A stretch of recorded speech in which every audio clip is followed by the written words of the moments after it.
So when you see someone celebrating Charlie's murder, call them out. And hell, call their employer. We don't believe in political violence, but we do believe in civility. And there is no civility in the celebration of political assassination. Speaker Johnson's office, how may I help you? Hi, I am calling at the request of Vice President Vance. He recently announced that political violence is not acceptable, and if we see somebody celebrating political violence, we should, quote, call them out, and hell, call their employer. We don't believe in political violence. We believe in civility, and there is no civility in the celebration of political assassination. So, here I am. I am calling because there have been a number of representatives who fall under Mr. Johnson's purview who have celebrated political violence, and Mr. Johnson isn't following the vice president's instructions. If you recall, Paul Pelosi was violently attacked, and we had Claudia Tenney retweet a photoshopped image of a man with hammers captioned it LOL. We had Mr. Andy Biggs say, quote, "She's losing the gavel but finding the hammer." Too soon? Is that too soon? I didn't know. And then I know this one doesn't fall directly under Speaker Johnson's purview because it's a Senate, but as a leader, he definitely has the ability to speak with the Senate about this. Melissa Hortman, you know, the state senator from Minnesota who was violently murdered by right-wing extremists. Mr. Mike Lee tweeted, "Nightmare on Wall Street," and this is what happens when Marxists don't get their way. So I am wondering if Speaker Johnson is going to follow Mr. Vance's lead and take action against this celebration of political violence.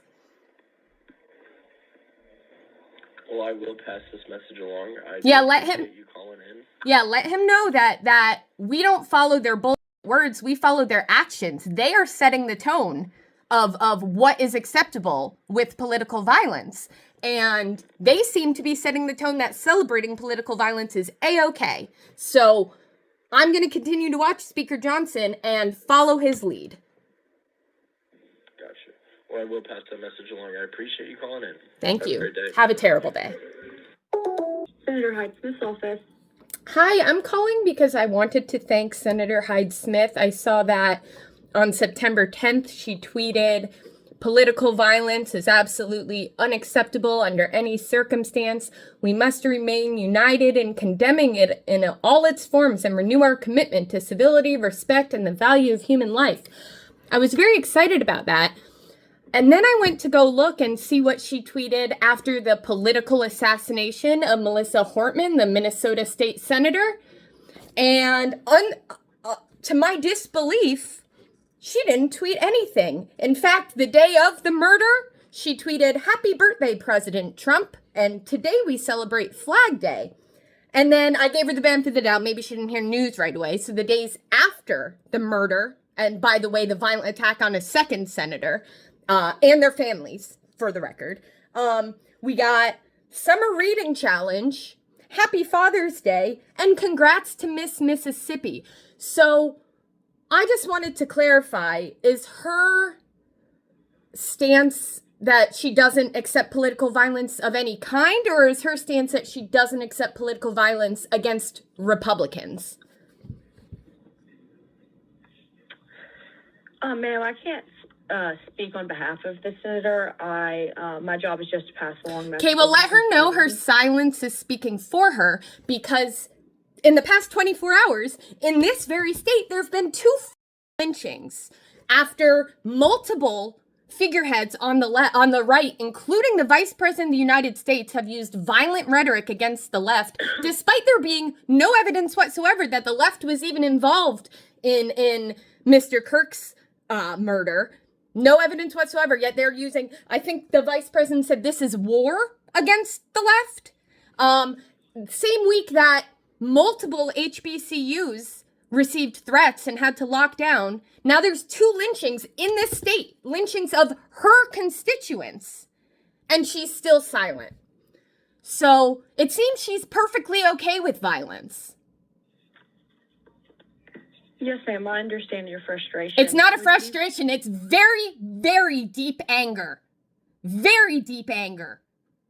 Yes, ma'am. I understand. Would you please provide me with I your don't name provide and- fascist. She's an inciter of violence and an embarrassment to this country. You should be embarrassed to work for her. Have a terrible day. Yep. Officer Senator Kaine.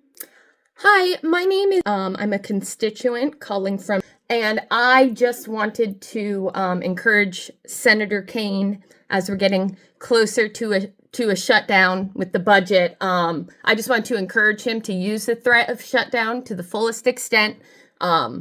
We would rather a shutdown than to cower to another horrid Republican budget bill. And in addition, I want to encourage him to utilize the exceptions clause of the Constitution in his negotiations. The exception clause gives Congress the power to limit the jurisdiction of the Supreme Court. And I think that's important so that we see what the Supreme Court does, right? The executive branch breaks the law or stretches the law very far when it comes to taking away the legislative branch power of the purse. And the exceptions clause would help rein that in so that whatever bill is voted upon and passed doesn't just get taken back by the Supreme Court, which, as you know, they've been doing. Mm-hmm. Absolutely. First of all, thank you so much for reaching out, and we definitely understand your concerns, and I appreciate your call to action here. I have made a note of the comments that you've made, and I will be passing them along to the senator at the end of the day today. Is there anything else that you would like to add before I pass them along? That is it. Thank you very much. Okay, have a great rest of your day. Thanks, you too. Bye-bye. Good afternoon, Congressman Trent Kelly's office. How may I help you? Hey, so we ignoring the 2 lynchings that happened in this state in the past 24 hours, or?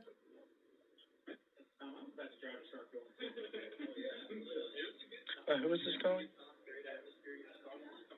Who I don't give people who are okay with political assassinations my information. Why has he not said anything about the 2 lynchings that have occurred in this state in the past 24 hours? Right after tweeting, by the way, he tweeted last week, political violence has no place in our nation. Seems to think it has a place as long as it's black men being murdered. Is he going to do anything, or is he okay with multiple lynchings in 24 hours in this state? I understand. I haven't spoken directly with the congressman about this aspect, so I don't know what he... Let him know we are watching, and we expect some action. How dare he say last week political violence isn't okay, and then sit silently as 2 black men get murdered in 24 hours in our state? Yes, ma'am. Well, I have your message now. I'll definitely pass it along to the congressman. Have a day. Okay. No, you can't.